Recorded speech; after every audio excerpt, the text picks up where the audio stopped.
Ang ganda nito. Pag sinabi niyong pangit, hindi na kami magtitinda. Pero maganda. Legit. Ayan, oh. Premium Canadian cotton. One piece with 1,000 sani. Ayan, oh. Ayan. Ito po ay premium Canadian cotton. 96 inches po ang width. So, pasok na pasok po ito sa ating mga bedsheet. Ano? Ganda, oh.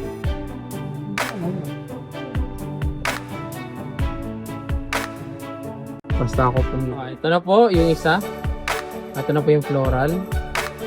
Kulay black ang background. Picture tayo. Ayan, oh, beanie. Light violet yung background. Hi. Ito po yung sinepa. Mama.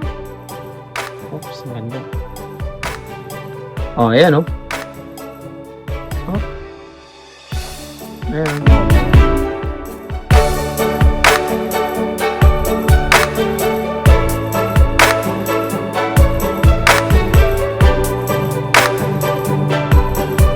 Before we start, make sure to subscribe to this video and hit that notification bell for more updates.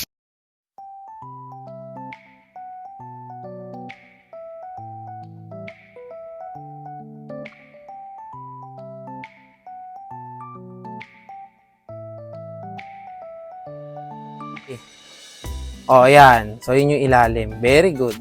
Marami pong nag-request sa ating comment section. Gumawa naman daw tayo ng tutorial para sa single size bedsheet. Ang sukat po ng single size bedsheet ay 36 by 75 inches. Kung ang kapal po ng foam ninyo ay 4 to 6 inches lamang, tapos ang gagamitin yung tela ay prime Canadian cotton, ito pong video na to ay pwede nyong sundan para makabuo ho kayo ng single size bedsheet. Maghanda po kayo ng 1.5 yardang tela na Canadian cotton. Saktong-sakto po yun, walang labis, walang kulang. Since may tinda naman po kami, babawas na lang po ako dito para sa ating tutorial.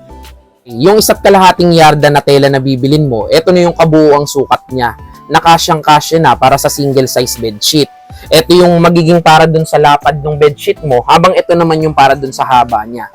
Pwede na natin umpisahan yung pananahin nito, dun ko na lang ituturo sa inyo yung kailangan nyo pang bawasin. Tara! So marami ho kasing nag-comment dun sa ating mga video na ang tanong nila is pwede raw ba na single high speed lang yung gamitin para makapanahi ng bedsheet o kaya portable sewing machine. Kaya ngayon sa video na to, ang gagamitin lang nating makina ay single needle high speed o kahit may portable ka, pwede ka na manahi ng bedsheet kahit wala kang edging or overlock. So umpisa na natin. So ganito lang po yung gagawin natin dun sa mga dulo o kanto ng ating tela. Tiklop mo para maging triangle siya.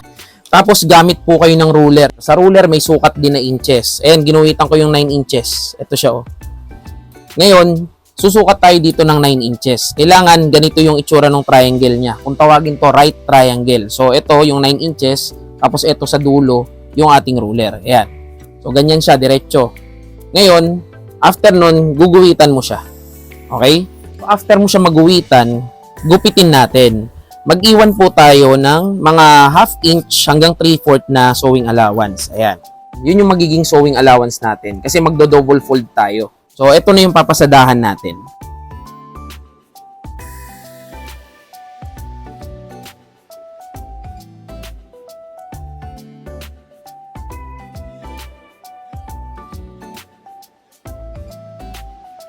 So, ayan po yung pagkakapasada natin. Walang aging tayong ginamit pero malinis. Ano? Tapos sa mga nagtatanong, sir, para saan yung 9 inches? Ito, paulit-ulit ko ipapaliwanag yan na pag binaliktad mo yan, ito yung papasok dun sa kanto ng inyong foam. Kung ang kapal ng foam ninyo ay 4 to 6 inches, halimbawa, so ito yung lapad ng foam, garter sa ilalim, yung sosobra, yun yung papaloob sa ilalim ng ating bedsheet. Yun yung kakapit para hindi siya matanggal kaagad. So, bali gagawin mo lang yung proseso na to dun sa 4 na kanto ng iyong tela. So, ayan, gagawin mo lang yung proseso na yun dun sa 4 na kanto ng ating tela. Tapos, pwede na tayo mag-garter after nyan. So, ngayon si Ate Christy naman yung magtuturo sa inyo kung paano magkabit ng garter gamit ang single needle high speed. So, ang garter po na gagamitin natin ay 1/2 inch ang lapad. Wala po siyang eksaktong haba. Isang buo po siya. Mamaya ho natin puputulin pag dumating na ho tayo dito sa kabilang dulo. Ito yung diskarte sa pinakamadaling pagkakabit ng garter. So, ito, lagpasan mo to ng mga 2 inches. Then, ipapatong mo lang yung garter sa dulo ng ating tela, tapos tutupi mo siya ng isang beses, tupi mo pa ng isa pa. So, 2 tupi, pasadahan mo lang ng konti. So, pasadahan mo lang ng konti, pakagatan mo lang. Then, bago mo siya pasadahan ng isang diretso o dire-diretso, hatakin mo ng banat na banat yung garter. So, kailangan banat na banat siya bago mo siya pasadahan.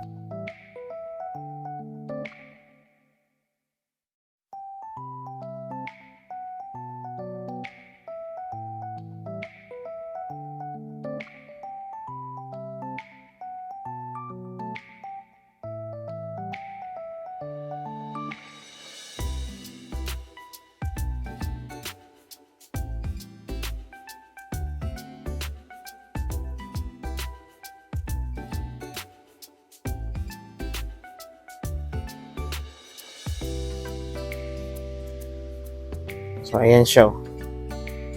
Malinis. Ito naman yung ibabaw. Ayan. So ito na po yung dulo ng ating garter. So, buo siya. Makikita nyo, buo. Ito yung dulo. So, ngayon, susukatin ni Ate Christy yan. Sige, banatin mo na. So, susukatin lang ni Ate Christy yung garter natin. Tapos, pwede niya nang gupitin. So, tansyahan lang yan. So, tatansyahin mo lang, babanatin mo siya hanggang umabot doon sa kabila. Tapos, i-release mo muna to sa makina. So, i-release mo muna sa makina yung tinatahi mo. Then, yung dulot-dulo ng garter, ito. Tapos, yung dulo sa kabila, i-join mo muna. So, after mo maiduktong yung garter, pwede ka na bumalik dun sa naiwan mong pasada. Papasadahan mo na siya sagad hanggang dun sa pinakaumpisa nung ating naunang pasada.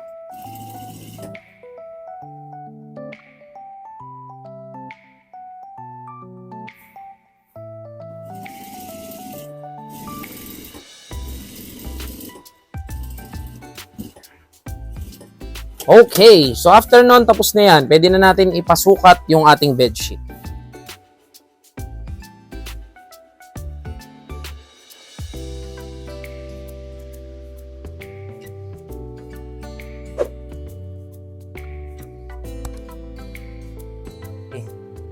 Oh, ayan. So, yun yung ilalim. Very good.